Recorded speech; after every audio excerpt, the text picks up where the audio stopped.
রাসূল হিজামা করলেন, রক্ত বের হলো, এক সাহাবীরা দিলেন, যাও রক্ত ফেলে দিয়ে আসো।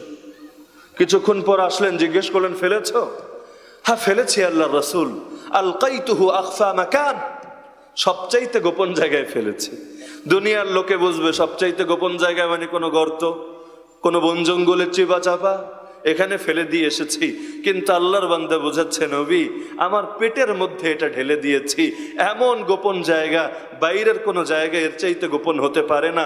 তো এই মহব্বত কি বুদ্ধিভিত্তিক মহব্বত না দিলের মহব্বত? আল্লাহ রসুলের উপর তীর তরবারির আঘাত আসে, সাহাবী নিজের শুয়ে দিয়েছে রসুলের উপর, পিঠটারেই ঢাল বানিয়ে দিয়েছে। আমার পিঠ হে নবী আপনার জন্য ফিদা, রূহি লিরূহিকা ফিদা, ইয়া রাসূল আমার আত্মা আমার প্রাণ আপনার প্রাণের জন্য উৎসর্গিত। নবীরা আয়েশা তো বলতেনই ফিদাকা আবি ওয়া উম্মি ইয়া রাসূলুল্লাহ, হে আল্লাহর রাসূল আপনার জন্য আমার বাপ মা কুরবান হয়ে যায়। তো দেখা যায় এরপর যখন তার রাসূলের উপর থেকে উঠানো হয়, পিঠের এমন 1 ইঞ্চি জায়গা বাকি নাই যেখানে তীর তরবারের আঘাত লাগে নাই, তবুও নিজের পিঠ ফেদা করে দেন। কিন্তু নবীজির গায়ে একটা আঘাত লাগবে এটা মেনে নেন না। আল্লাহর নবীর সেই হেলমেটের যে আঘাত লেগেছিল উহুদের ময়দানে, বের করার জন্য দাঁত দিয়ে কামড় দিয়ে বের করতে হবে, দাঁত শহীদ হয়ে যাবে, এটা নিয়েও শুরু হয়ে গেল প্রতিযোগিতা। আরে কুরাইশ নেতা নিজে গিয়ে বলে, আরে কার বিরুদ্ধে তোমরা মাঠে নেমেছো? এই মুহাম্মদ তো এমন, তার মুখ থেকে থুথু বের হলে সেই থুথুও মাটিতে পড়তে পারে না। এর আগেই এটা গ্রহণ করা নিয়ে কারাকারি পড়ে যায় সাহাবীদের মধ্যে। তো এই মহাব্বত গুলো, এগুলো কোনো বুদ্ধিভিত্তিক আর যৌক্তিক মহাব্বত না। যৌক্তিক মহাব্বত কখনো ছুটে যায়, কিন্তু যেই মহাব্বত নেচারে পরিণত হয় সেটা কখনো ছুটে না।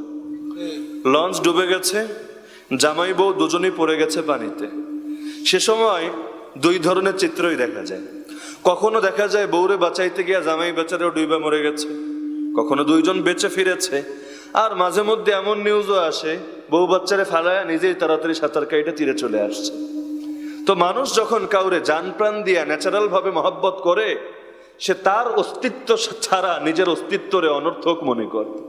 ওমরের মতো সাহাবী, যারে দেখলে শয়তানও এক রাস্তা ছেড়ে আরেক রাস্তায় পালায়, যার হুঙ্কারে রোম পারস্য পর্যন্ত কেঁপে ওঠে, সেই ওমরের মতো সাহাবী এটা মেনে নিতে পারছে না যে আল্লাহর রাসূল দুনিয়াতে আর কথা বলবেন না, আল্লাহর রাসূল চোখ মেলে তাদেরকে দেখবেন না, আল্লাহর রাসূলের সোহবতে বসতে পারবেন না, আল্লাহর রাসূল এবার রওজায় শুয়ে যাবেন। ওমর মেনে নিতে পারছে না, তরবারি নিয়ে বের হয়েছে। যেই কথা দাবি করবে মুহাম্মদ মৃত্যুবরণ করেছে, আমি ওমর তার কল্লাই আলাদা করে দিব।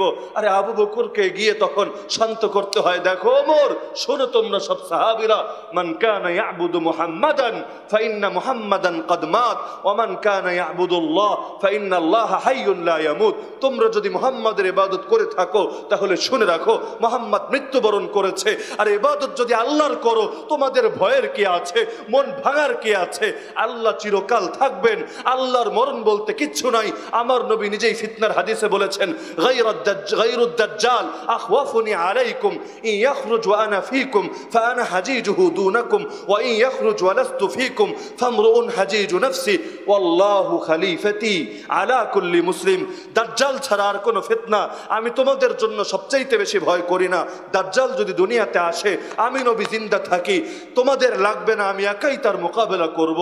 আর যদি আমি না থাকি, সেই সময় দাজ্জাল আসে, তাহলে প্রত্যেকের নিজেরাই নিজের বাঁচাতে হবে। আর আল্লাহ আমার প্রতিনিধি থাকবে সব মুসলমানের উপর। তাই নবী দুনিয়া থেকে যাওয়ার আগেও বলে যাচ্ছেন, আল্লাহু খলিফাতি, আমি যাচ্ছি কি হয়েছে, আল্লাহ যাচ্ছেন না। আল্লাহরে বুঝাইয়া দিয়ে যাচ্ছি আমার উম্মত রে, ইয়া উম্মতি ইয়া উম্মতি ইয়া উম্মতি। তো সে আল্লাহর বান্দা 1 বাক্য বললেই হয়তো মুক্তি পেয়ে যেতেন, কিন্তু তিনি বলছেন, আল্লাহর কসম আমি তো এটাও পছন্দ করি না আমি মদিনায় আমার বিবি বাচ্চার মধ্যে সুখে শান্তিতে থাকবো, আর নবী মুহাম্মদুর রাসূলুল্লাহ সাল্লাল্লাহু আলাইহি ওয়াসাল্লামের পায়ে একটা কাঁটা বিদ্ধ হবে, এটাও তো আমি সয়ে নেব না। তো এর নাম হলো ভালোবাসা, এর নাম হলো রাসূলের ইশক। রাসূলের ভালোবাসা খালি মুখে দাবি করার জিনিস না। বহু লোক এমন দাবি করতে মোটেও কম করে না, সবার চাইতে বড় গলায় দাবি করে। কিন্তু ভালোবাসা লাজ রক্ষা করে না। তাসিল ইলাহা ওয়া আনতা তুযহিরু হুব্বাহু হাযা লাউমরি ফিল কিয়াস বাদিউ লাউ কানা হুব্বুকা সাদিকান লাআতাতাহু ফাইন্নাল মুহিব্বা লিমান ইউহিব্বু মুতিউ। আপনি মনে করেন আল্লাহর অবাধ্যতা করেন, মুখে দাবি করেন আমি আল্লাহরে ভালোবাসি, কবি বলেন এই দাবি তো বড় অযৌক্তিক, অভিনব দাবি। আরে তুমি যদি তারে ভালোবাসতা, যে যারে ভালোবাসে সে তার কথা মেনে চলে। নবীরাও যদি ভালোবাসেন, নবীরে মাইনাই তো চলবেন, নবীর মিশন নিয়েই তো চলবেন। ভালোবাসা খালি জবানে থাকবে না, ভালোবাসার জন্য যদি রক্ত দেওয়া লাগে লাব্বাইক বলে সবার আগে হাসি মুখে রক্ত ঢেলে দেবেন। সাহাবী আনাস বিন নজর একদিকে শহীদ হয়ে যাচ্ছেন, এক হাত দিয়ে চেহারা থেকে রক্ত মুছছেন আর মুখ দিয়ে বলছেন ফুস্তু রব্বিল কাবা, কাবার রবের কসম আমি কামিয়াব হয়ে গেলাম, আমার জীবনটা কাজে লেগে গেল। এই জীবন বউ বাচ্চার পেছনে কোরবান হয় নাই, দুনিয়ার মাল দৌলতের পেছনে কোরবান হয় নাই, আল্লাহর জন্য কোরবান হয়েছে। যার জন্য কোরবান হয়েছে তিনি আমারে ঠকাবেন না।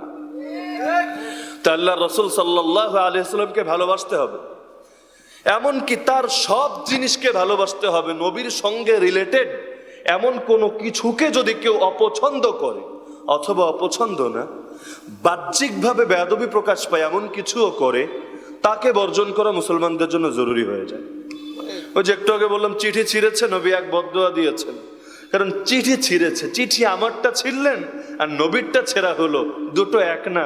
চিঠি দুটোই কাগজ, লেখা দুটোই কলমের লেখা, কিন্তু কে লিখেছেন, কার পক্ষ থেকে পাঠানো হয়েছে, এখানে এসে পার্থক্য হয়ে যায়।